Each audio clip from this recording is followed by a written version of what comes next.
The importance of economic theory, and this is an idea the great French economist Bastiat understood very clearly, lies in that it reveals not only what is plain and obvious, what is easily observable, but above all, consequences which are not immediate or short-term, the indirect, and thus not obvious or noticeable, medium or long-term consequences of all phenomena. Good economists are characterized by not only their attention to the seemingly obvious, but also their ability, through their reasoning and their knowledge of market processes, to anticipate inevitable medium and long-term effects. They focus not only on that which is seen, but also on what is most important, that which is not seen. So, if there is poverty and someone suggests, "Let us pass a minimum wage law," ignorant people all say, "Fantastic! A higher minimum wage. Why have we not thought of that before? We will double the minimum wage. Everyone who is hired will make twice as much. Why on earth has such a simple idea for escaping the poverty in the world not occurred to us before?" Of course,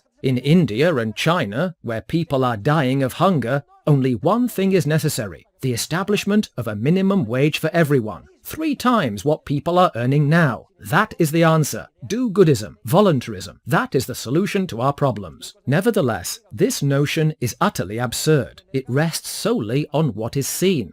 We economic theorists respond, just a minute. In a market process, people tend to be paid the value of their contributions to the process of production, their discounted marginal value products. If you legally impose a wage higher than that, you are doing a disservice to precisely those you wish to favor. You are condemning them to unemployment, to a state of physical hunger. I am an economist, and the mission of an economist is to open the eyes of demagogues, politicians, the naive and the ignorant. That is why we economists are always swimming against the tide. That is why we are always seen by society as unpleasant, as those people who are constantly calling attention to medium and long-term effects and phenomena that are overlooked when political decisions are made, but are generally very harmful. I am referring to good economists, because there are also wicked economists, like John Maynard Keynes, a man we have already talked about, whose motto was, "In the long run, we are all dead." Why worry about the medium and long term if we are all going to be dead? All that matters is the short term and what is seen. But as you know, Keynes knew very little about economics.